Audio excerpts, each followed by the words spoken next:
حدیث شریف میں ہے کہ جب نبی صلی اللہ علیہ وسلم نے یہ آیت پڑھی تو وہاں موجود صحابہ نے پوچھا یا رسول اللہ آخر یہ کون لوگ ہوں گے؟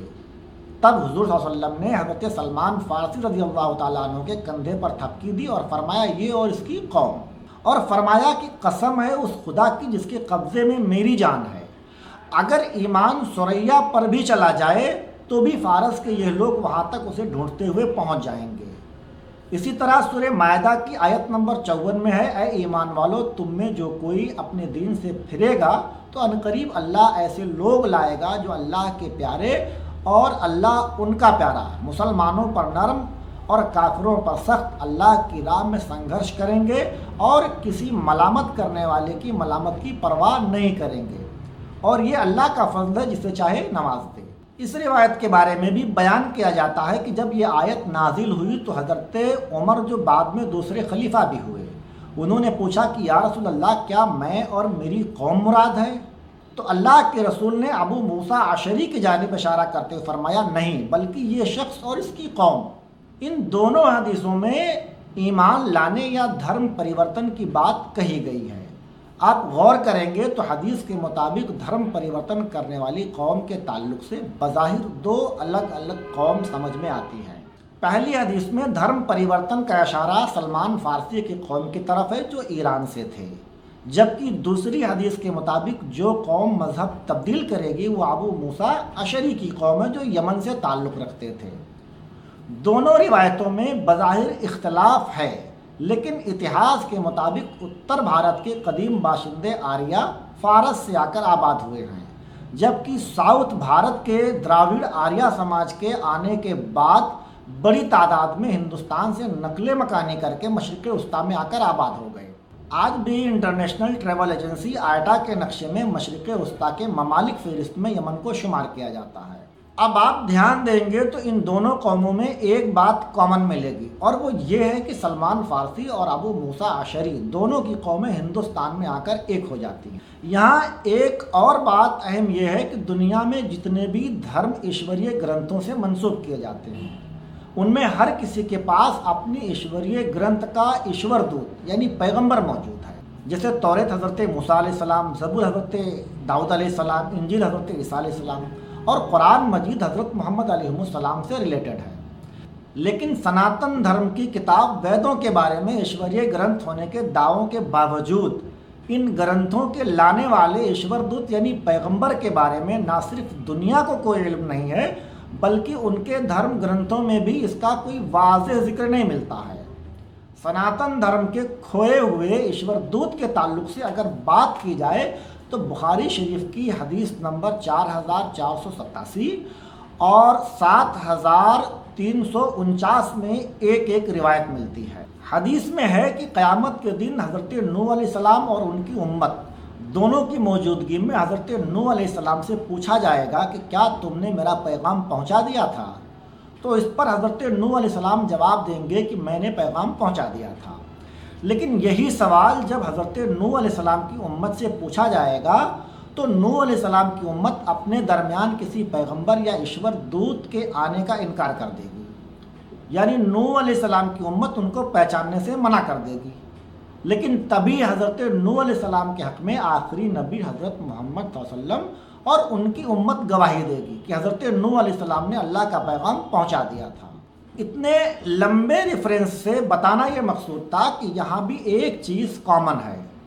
نوح علیہ السلام کے فالوورز کو اپنے نبی یعنی ایشور دت کا علم نہیں، اور سناتن دھرم کے پیروکار اپنے ایشوریہ گرنتھوں کے لانے والے نبی کو بتا پانے سے قاصر ہیں۔ کیا اتنی سی مشابہت یہ بتانے کے لیے کافی نہیں ہے کہ بہت ممکن ہے کہ نوح علیہ السلام پر نازل کیے گئے صحیفے جن کی معلومات مسلمانوں کو بھی نہیں ہے وہ وید ہوں اور سناتن دھرم کے نہ مل رہے پیغمبر یعنی ایشور دت حضرت نوح علیہ السلام ہی ہوں؟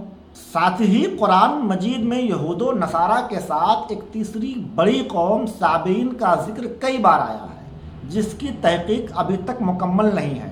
بہت ممکن ہے کہ اس تیسری بڑی قوم سے مراد سناتن دھرم کے لوگ ہی ہوں اور مذہب تبدیل کرنے والی قوم سلمان فارسی کی اور ابو موسیٰ اشعری کی قوم ہو جو ہندوستان میں آ کر ایک ہو جاتی ہے۔ اس کے علاوہ بھی سناتن دھرم کے پیروکاروں کے دھرم پریورتن کر کے اسلام اپنانے کے امکانات کیوں ہیں، یہ جاننے کے لیے پروفیسر وید پرکاش اپادھیائے کی کتاب کلکی اوتار کا پڑھ لینا بہت ضروری ہے۔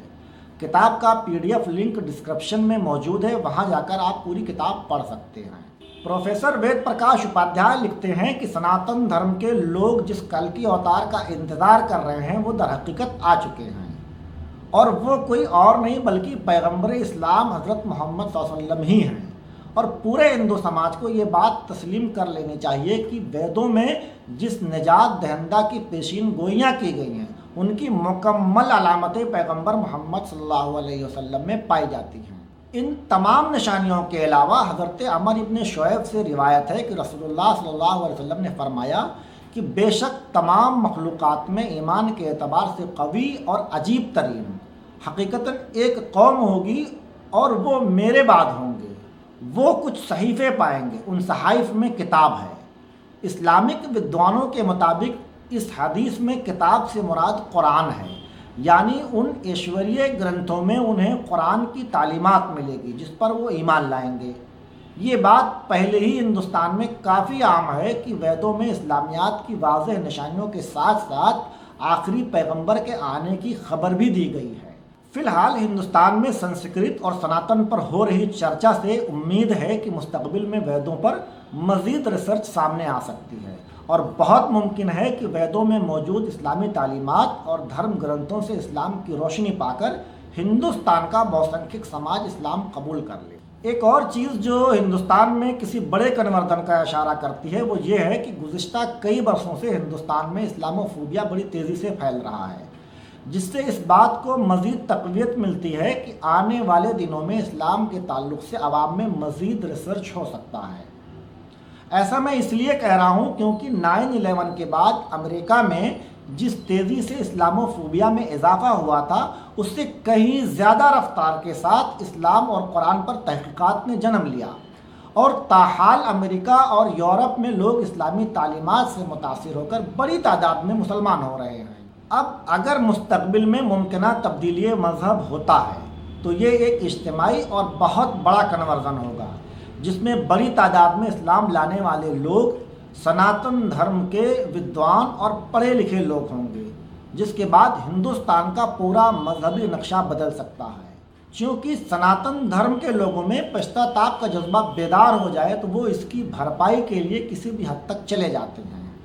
پھر چاہے وہ بابری مسجد کا پنرنرماڑ ہی کیوں نہ ہو۔ تو بہت ممکن ہے کہ بابری مسجد کو شہید کرنے والے ہی اس کا پنرنرماڑ بھی کریں۔ ہماری اس ویڈیو پر آپ کی اپنی کیا رائے ہے؟ کمنٹ سیکشن میں آپ اپنی رائے کا اظہار ضرور کریں۔ شکریہ۔